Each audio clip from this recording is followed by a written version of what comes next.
What's up, YouTube family and Browns fans everywhere? This is Cleveland Football, and I'm your host, Terrence Hudson. All right, so it's been almost 2 weeks. I didn't want to be away this long, but last week I can't lie, it was hard. It was hard to get on. It was hard to get up, and it's almost a week.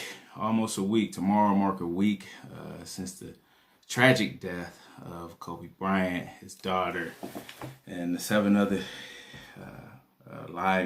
people that were on the helicopter that went down. And it's tragic.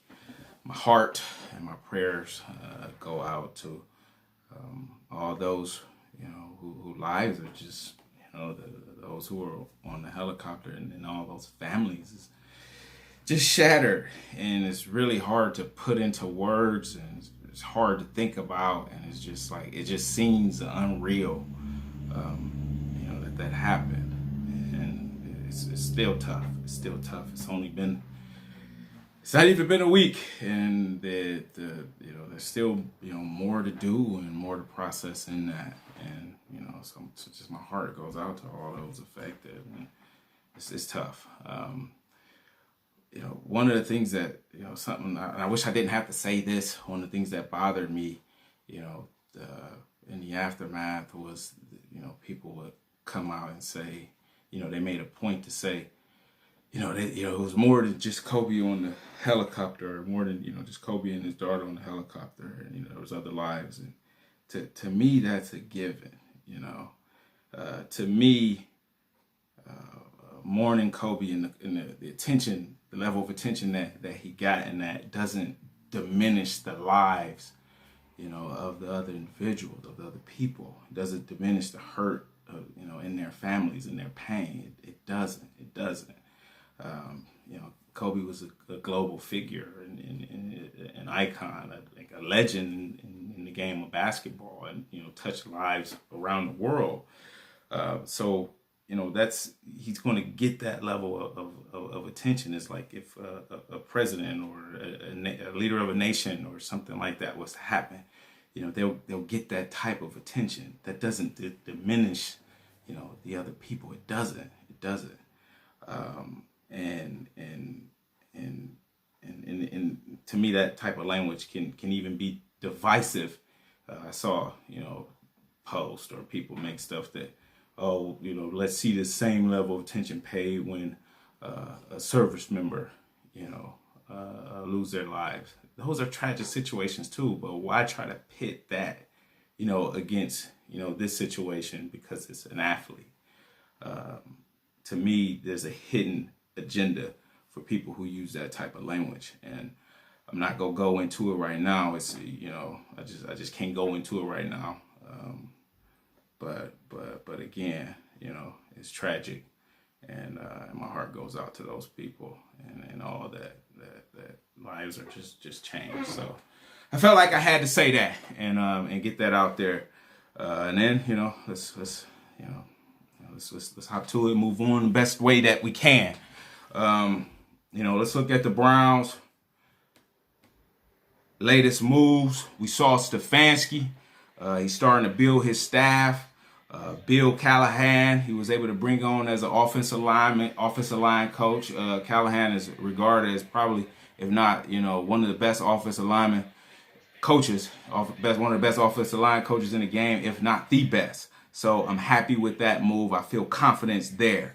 Looks like we're keeping Mike Pfeiffer as a special teams coach. Look like he's staying. We have hired a GM, Andrew Berry. He did a stint with the Browns a few years ago, or a year before last. He was last as a vice president of football operations with the Eagles. He will be the youngest GM in the league at 32 years old. So he's a Harvard guy. We talking about DePodesta. He's a Harvard guy. He's bringing his guys in. Barry is one of the guys that he wanted. Stefanski is one of the guys that he wanted. So he's getting what he wanted.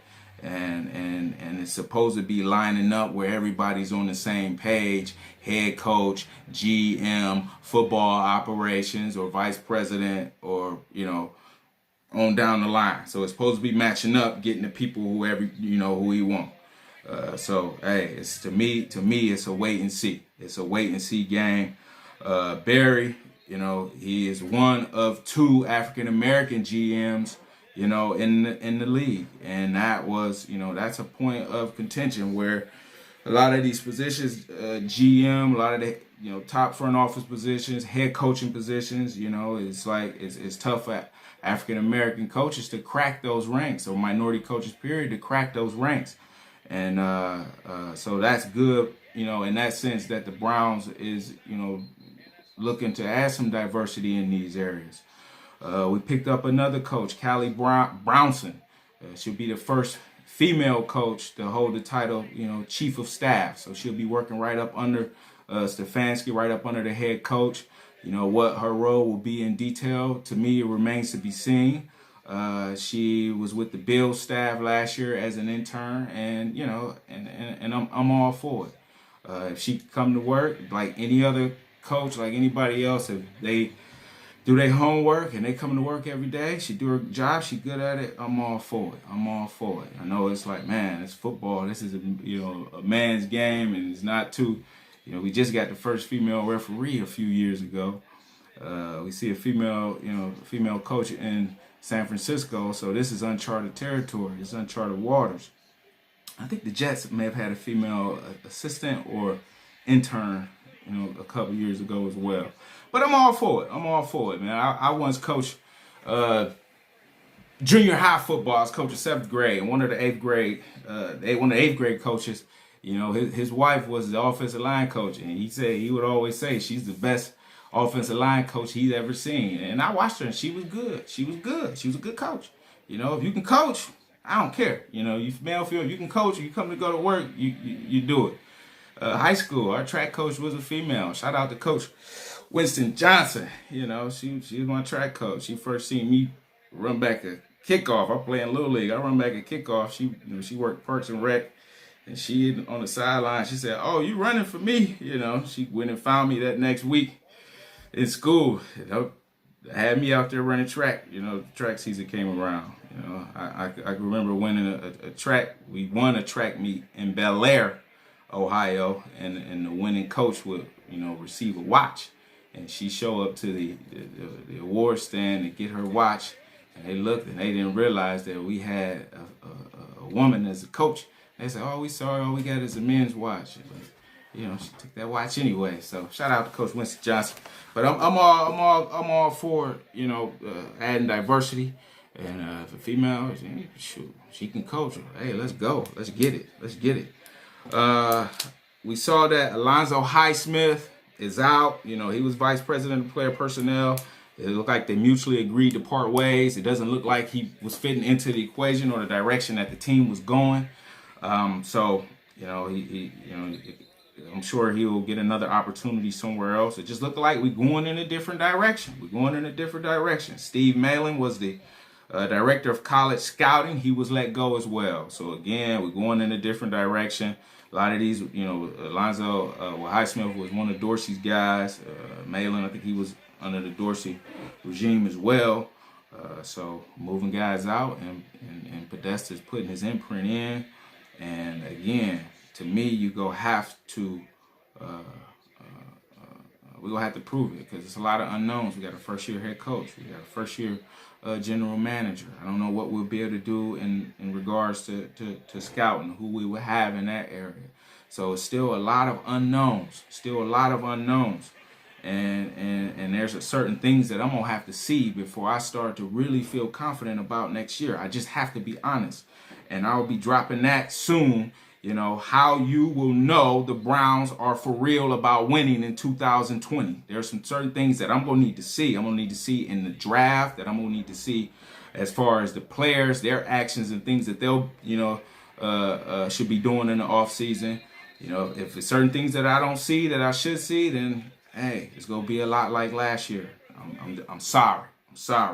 But, if I see them moving in the direction that I feel like, okay, We doing the right things, and I'll go into detail on that. I actually look forward to talking about those things.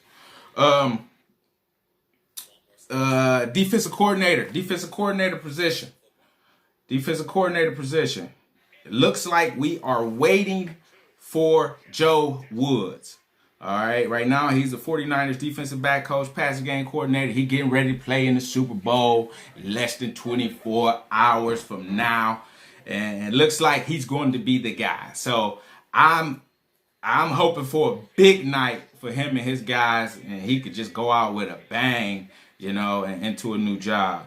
Looks like the 49ers, they would love to keep him because, their current D coordinator, Sela, is, he's a hot commodity. He almost landed the Browns job this year. We didn't select him, but he'll be a hot commodity, and I'll be surprised if he doesn't get a job at the end of next year. And it just would have been a seamless transition for Woods to walk right into D coordinator position with San Francisco. But, it's unknowns there, so he got to strike while the iron is hot.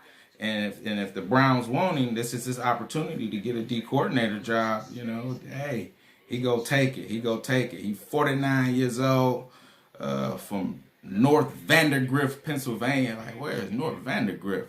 And I looked it up, and I'm like, man, I'm actually not too far from there. I done been through there, done rode through there. Joe Woods, and where he from, is backwoods.